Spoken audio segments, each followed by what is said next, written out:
We now have the pleasure of being joined by Craig Meyer of the Pittsburgh Post-Gazette. Craig, thanks so much for taking a couple minutes here to start off. Just how's it going with you? Doing pretty well. Getting ready for Thanksgiving. Always a fun time of year. But yeah, it's I'm sure it's this way up in Syracuse. It's quickly transitioned into being cold and gray and miserable. So.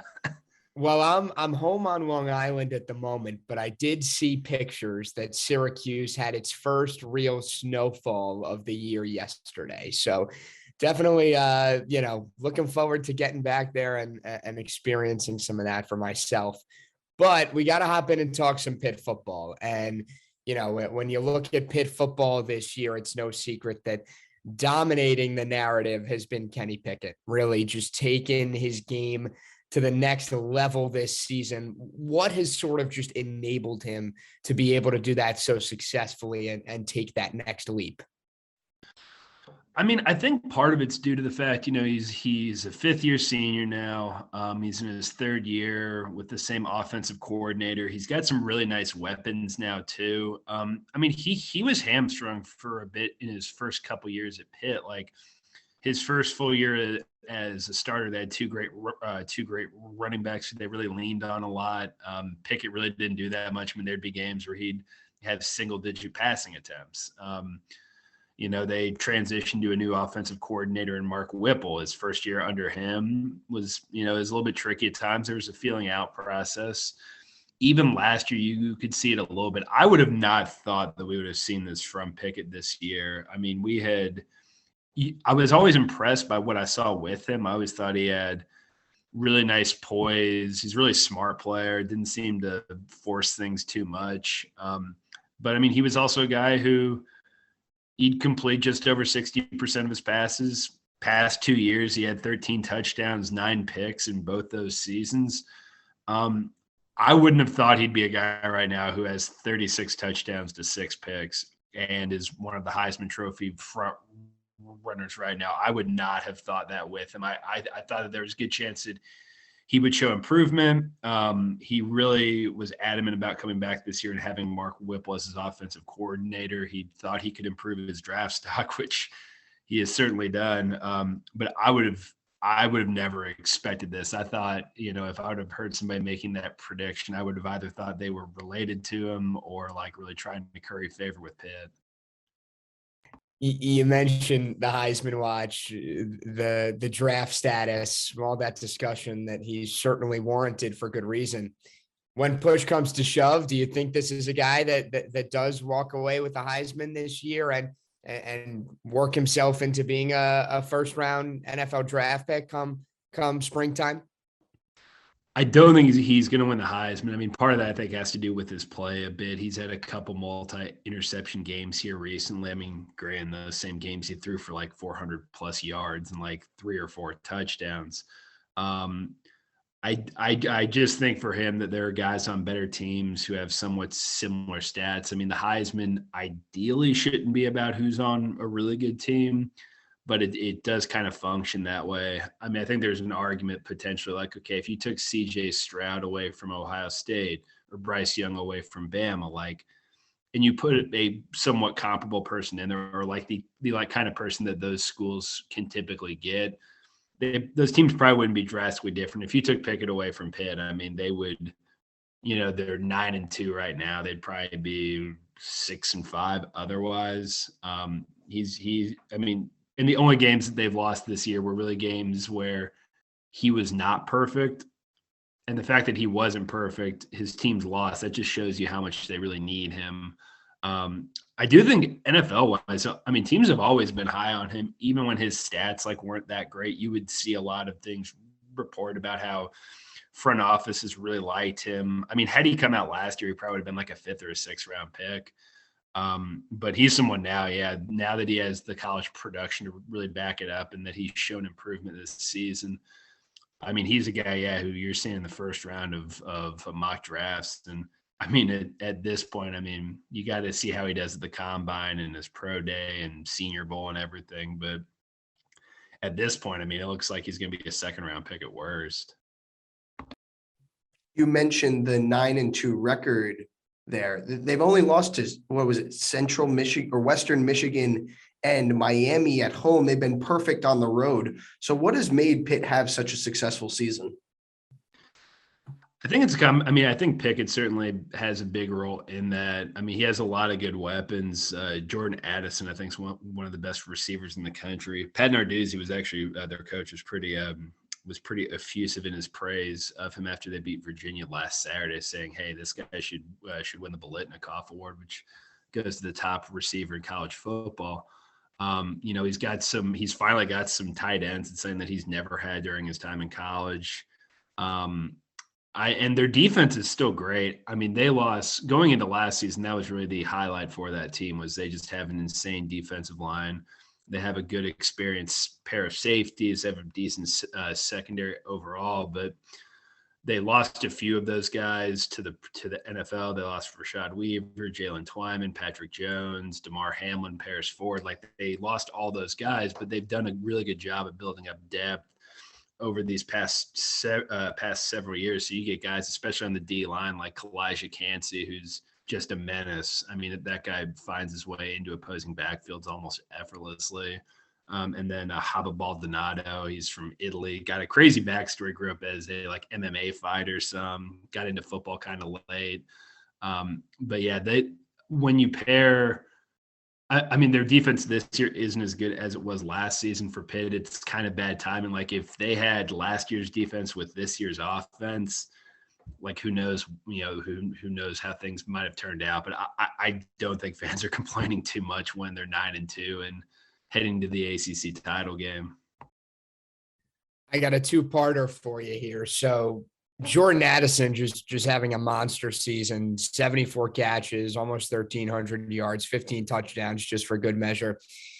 What sort of enabled that connection between him and Kenny Pickett to really flourish so much? And then the part B to that, if the Syracuse defense really does its due diligence and shuts down Addison, who's maybe somebody else in that receiver room or weapon room as a whole, I guess you could say, that could benefit from that and maybe fly under the radar and take advantage of some single coverage or something of that nature? Yeah, Pickett and Addison they've really had a relation. I mean, that thing kicked off pretty seamlessly, where Addison's a sophomore. You look at last season as a freshman, he was the team's leading receiver, finished with almost 650 receiving yards. I think he was the NCAA or the FBS leader in receiving yards as a freshman, I think. But he quickly became a number one target for Pickett. The guy just clearly showed at a very early stage that he was ready to play in college and ready to be a difference maker. And I think if you key in on him a lot, I mean, there are some other targets who have really emerged for Pickett. Jared Wayne's had a really nice season for Pitt. He's a taller target. He's the kind of connection that he and Pickett have established has been good. And after going years without really having a serviceable tight end, they now have two of them. You have Lucas Kroll, who's a Florida transfer, really big, physical, kind of freakishly athletic target, who's been probably their outside of Addison, probably their biggest red zone threat. And then they've got a freshman tight end, Gavin Bartholomew, who's really come on strong this season. He's a guy who, again, after this, because this is Kroll's final season, Bartholomew is someone who, again, this program went a long time without having a good tight end. I mean, I say like a long time. It was like 5 years or so. But I mean, there was a period of several years, like a 3-year stretch, where I think they got maybe one or two touchdowns from tight ends in that whole time combined. So he's now someone who gives them a really good option at that spot for years to come now. But I would say those three: Kroll, Bartholomew, and Wayne. They do have Taysier Mack, who's a senior for him, an Indiana transfer, who's put up some really nice numbers over the course of his career, but he's been out the past few weeks, and I would not anticipate him being back for this one. Syracuse's offense could learn a thing or two from Pitt about using the tight ends. That's something that has disappeared over the last couple seasons. But looking at the big picture on the Pitt side, Pat Narduzzi only has one losing season since he became Pitt's head coach in 2015. What has made him, have such great success in the ACC? I think it's a few things. I mean, he took over a program that at least offensively had some really good talent. When he took over, they had Tyler Boyd, who's with the Bengals now, at wideout. They had Nate Peterman, who in the NFL has become a bit of a punchline, but in college he was very good. Though he, they kind of resurrected and reconstructed his career after he transferred in from Tennessee. And they've also had other guys on defense who are also in the league. I guess probably they had Jordan Whitehead, who's with the Bucs now. You have Avonte Maddox just signed a big deal with the Eagles. But it was kind of an awkward defensive fit at first because Narduzzi, he's a defensive guy. He's got his system. He wants him to play a certain way, and those guys have been brought in to play under a different defense. And it was kind of an awkward marriage at first where you had this defensive guru in his first few years who had these really explosive offenses and the defenses were bad. It's kind of shifted now a little bit, at least until this year, where they had sort of more like game manager offenses. They would run the ball a bunch. And then Mark Whipple, their offensive coordinator, took over. He's a very pass-happy guy. There was sort of a weird transitional period there too, but the defenses by like year 3 or 4 under Narduzzi, their defenses were really starting to produce and looking a little bit like some of the units that he oversaw at Michigan State in his final years there. But he's recruited well too. I mean, they've gotten a lot of good players from Florida, Georgia, Virginia. It seems like he's got a really good staff now.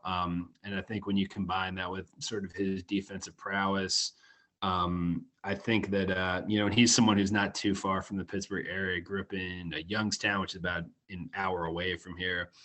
I think he's proven just to be a really good fit for them. And as you had touched on there, like the lows aren't very low, 1-5-7 season, but outside that, he's a guy who like semi-regularly has 8-win teams. What he was missing before this year was like a double-digit win team, like a team that really broke through and was a top 15, top 20 team. And we'll see how things finish out here, but this team appears poised to become that kind of missing piece in Narduzzi's resume at Pitt. Some of those defensive stats, at least as far as this year is concerned, really jump off the page at you. 41 sacks as a team in 11 games. That's almost 4 a game. 3 guys with over 5 sacks this season as far as the individual numbers are concerned. It really seems like that pass rush has just been able to hit the quarterback at will, no matter who the opponent is. What makes that pass rush so darn good? I think it's a few things. I mean, they've got some really athletic guys. I talked about Kalijah Cansey earlier. He's certainly one of them. Servassier Dennis at linebacker is extremely good. Really just, quick, athletic dude. They also are fortunate. These are guys who have been able to really get into the program, not necessarily play too much early and sort of develop quietly, like where they'll come in and maybe have a few snaps per game and show out a bit in that time, but they're not being counted on like a down-to-down basis. But Pitt has probably one of the better defensive line coaches in the country, and Charlie Partridge, who's also one of Pat Narduzzi's best recruiters, particularly in Florida.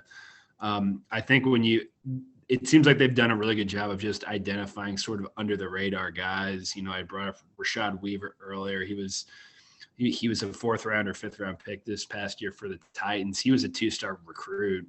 He had basically been dropped by Michigan, where he was originally set to go. And it's just, they do have, there aren't a ton of like 4 or 5-star guys on that defense, but they just have a way of finding certain traits that they think will fit well into their system. And it's really paid dividends for them.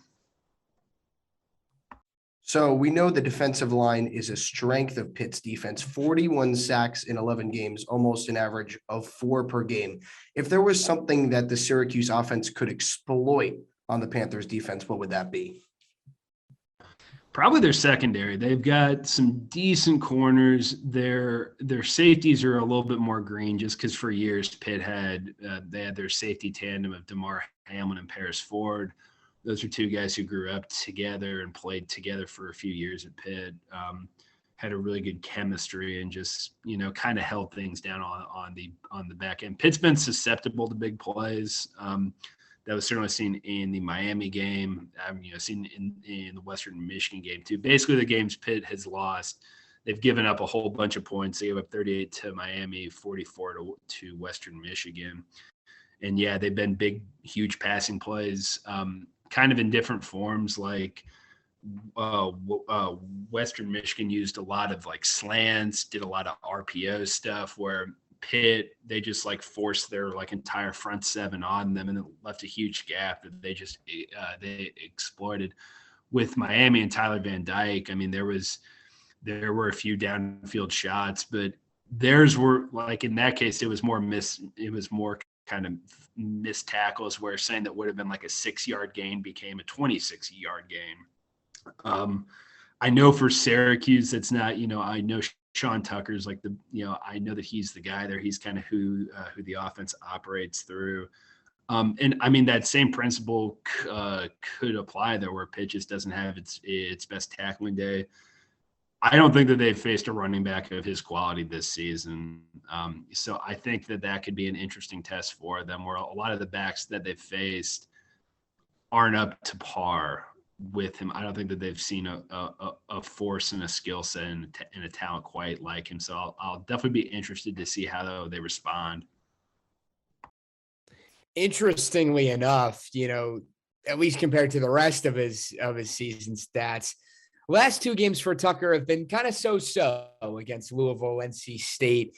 Similar case could be made for Syracuse's quarterback, Garrett Schrader. His lack of ability to throw the ball was really on full display last week.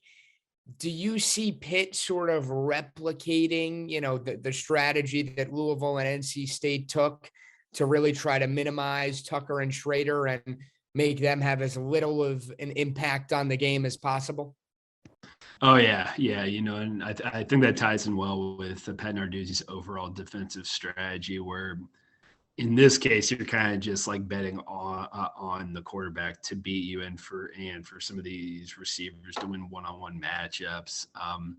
It could be a case where I easily see them stacking the box. Pat Narduzzi's defense doesn't change too much to his detriment sometimes where you'll have coaches talking, like after they lost to Western Michigan.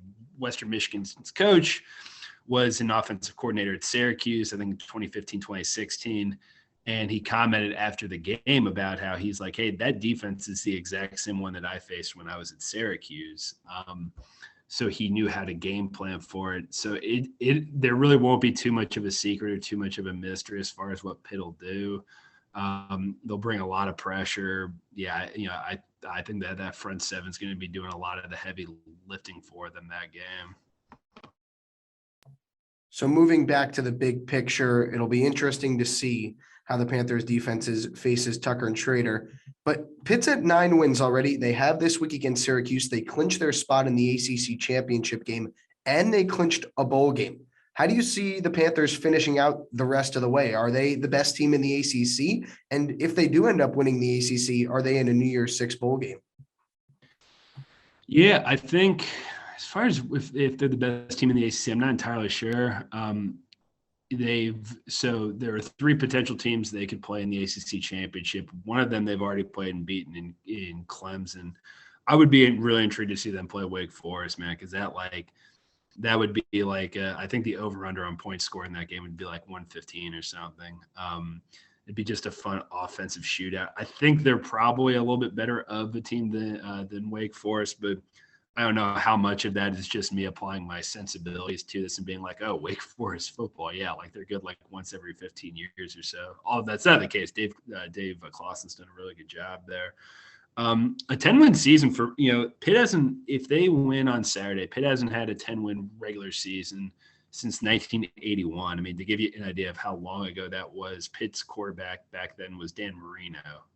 So it's been a long time. So I think that there's still, I would in some cases worry a little bit about complacency, where Pitt's already clinched the ACC Coastal. Like, they could lose this game, then win the ACC championship, and still go to a New Year's Six bowl. Like this, the result of this game doesn't change things too much for them.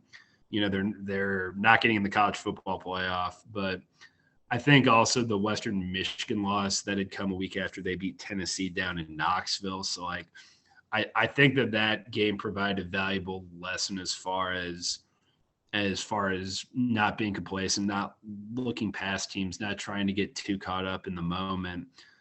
So I would anticipate them coming out pretty strong in this one. But Pitt's also a program, though, that we've seen it this year, even with their best team in probably my lifetime, that they can have some stupefying losses and just some weird moments. And Syracuse is a team fighting for bowl eligibility here. So, and they're probably, after Pitt's played North Carolina and Virginia here recently, Syracuse has a better defense. And I would say both those teams, although things have been going a little bit off track for them lately.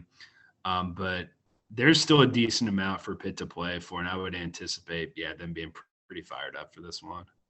All right, Craig. Well, time for the $1 million question. How do you see this Saturday going down? You got a score prediction for us? Oh man, I didn't think about this before coming on. I'll go Pitt 30. Pitt 31, Syracuse 14. All right. Well, you got a pretty one-sided then as far as Saturday night is concerned. I could easily see it shaping up that way as well, but time will tell. That's Craig Meyer of the Pittsburgh Post-Gazette. Craig, thank you so much for taking a few minutes here and talking Pitt football with us. We really appreciate it. No, I really appreciate you all having me on. Of course. Have a good one, Craig. Thanks again. Thanks.